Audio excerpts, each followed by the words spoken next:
Alto pBone. What can we do with a plastic trombone, and how does it sound different from, a regular, like, industry standard metal trombone? Let's try them out with a couple different mouthpieces and see what we hear. Um, you know, it's made of plastic. You generally want to make sure you're not moving the tuning slide too much. And it's a pBone. So it's pretty indestructible, but it's also kind of rickety. So at the same time, like, if you want to play this, like, you're going to get, like, let's imagine for a second that we're going to play this in, like, a setting with other musicians. It's just creaky. Nobody wants to hear that around you. A little bit of information about the pBone. It's a friction fit. And, with, like, a real mouthpiece in it, it almost sounds like a real instrument. It's not so bad. The advice I've seen from many is to just use water on the slide, which I did before I started this video, and there we go, finally fell off. It, even with water, it doesn't stick that well. The nice thing about these is, indestructible plastic. Oh, a little bit of info. There's like the stocks are made of kind of a metal, which is nice because it helps keep the compression. If the stocks were made with all plastic, it would have no compression whatsoever. So even with a plastic trombone, they realized there needed to be kind of something in the middle. Now, when I was playing through that little exposition of Leopold Mozart, there are just some notes on this that don't really want to center, especially C sharp.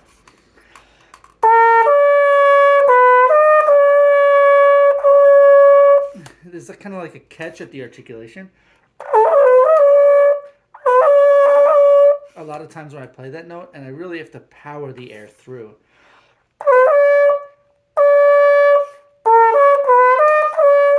So it means that soft dynamics become a lot harder on this.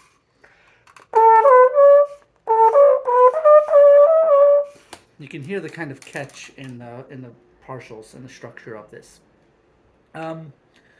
But, when you're playing high, it kind of works as an instrument. I also pulled up some of the Albertsberger to kind of show that when we get a little bit lower, like down to C and below, the tone isn't always as full as you want. So, but like the trills and the high stuff, and like with the real mouthpiece, this is Harrison Reed's Harry's custom mouthpieces. This is his A2 mouthpiece. He's making his own line of mouthpieces now. They're really great. I did a review on them a couple months back. I don't know.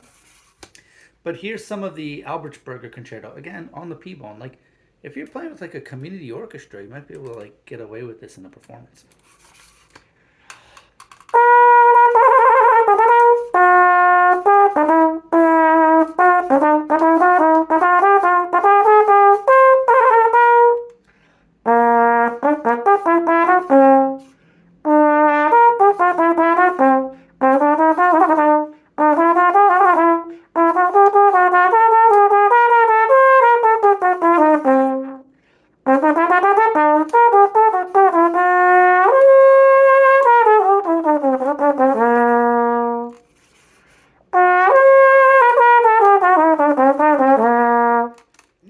Playing up and sustaining the tone in that C to D range is like, you have to really hold on super tight, and it's kind of distracting. You can hear it almost wants to go into like a split tone. There's like a little bit of an edge or a burr on it, which again, instrument made of plastic. You're going to get some things that are different. All right, now that we've had a chance to kind of hear the pBone in action, why don't we switch to my normal Alto trombone, a Yamaha, I believe it's a 671. And since we just played Albertsberger, let's play that again. Kind of see what we notice. I haven't touched this horn all day. Hope it's in tune.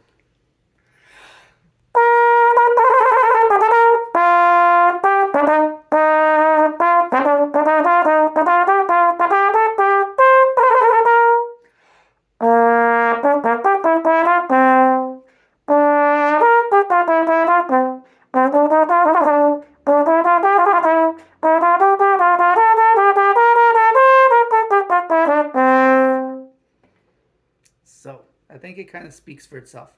It is just much more centered, much more resonance, much more tone, a lot less fuzzy. Everything locks into place. I remember to play the A natural instead of the A flat that's written in the third bar of the solo. Everything is better. The world's a glorious place. Let's try it with some of the Leopold Mozart to see if we can get some like dynamic difference and contrast and centering.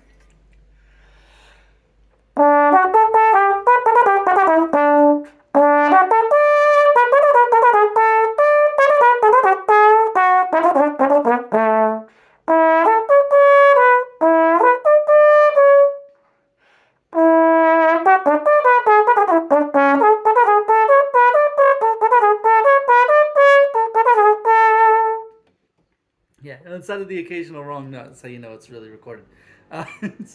It's much more centered, much more fun, much more brilliant to play on. Like, turns out this density of material here, really does make a difference in centering and in good sounds.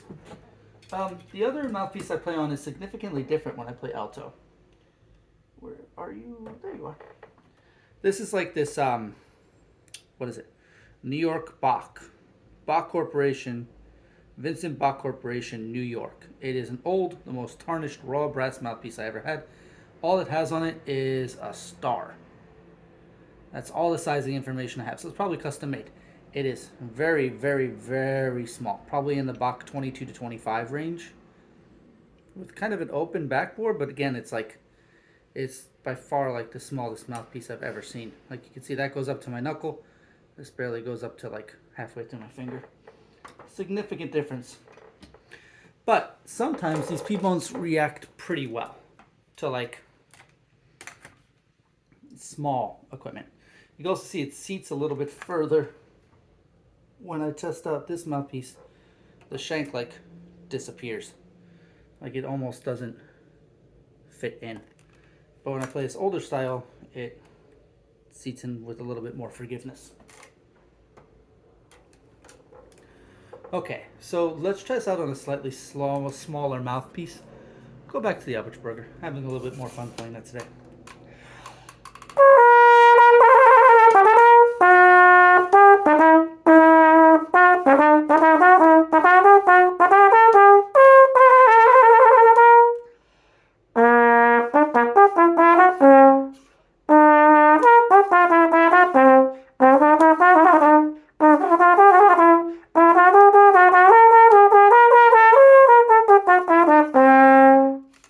That's all that we need, I think, to get a test right there. So you can see it's much more effort to play on. Like switching back to this is the only time it really feels bad. When I play the pBone by myself, it's like it's not so bad. It kind of like it gets like a little bit of a diffuse sound, but it also doesn't sound like it would overpower anything. Positions are relatively in tune. There's some partials that don't really want to center the same because of how it's made, but at the same time it doesn't feel awful. Like it feels like a learning instrument. I know a lot of people use the thumb in altos as their first alto, and I think that the thumb in altos, even without the slow car lead pipe conversion, are still a step up from that. But the pBone itself is cheap and indestructible and like really good for starting younger students on. Not the worst instrument in the world, but far from the best. Like I don't think you'd never want to take this into a professional setting or even like a school setting as like a real instrument. It just wouldn't be fair to your colleagues. Let's try the same thing on small mouthpiece on my Yamaha.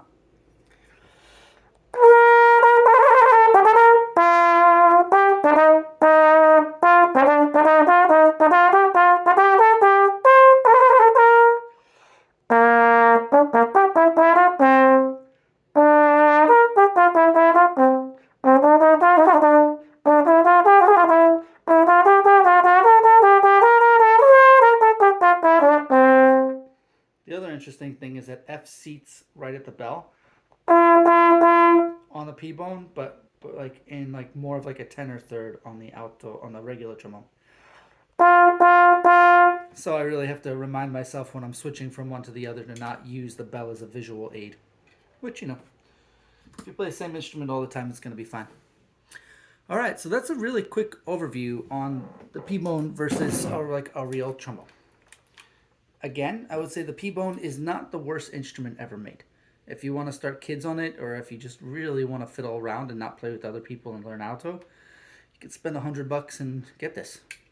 But you could also get like the thumb and altos for $100, 125 maybe. Price has probably gone up. I don't know tariffs. I'm not going to get into that. But you can get some good cheap metal altos that will outplay this. And if you do need to show up in a situation, showing up with a metal trombone versus a plastic trombone could be a game changer. Unless you're already really famous and you can get away with whatever you want, you're just going to get looks and the sound isn't going to be right. Yeah, but for like outdoor playing, sure, you can use this. Like street style playing where it's based off of like power and just really having a good time. Yeah, you could probably play this.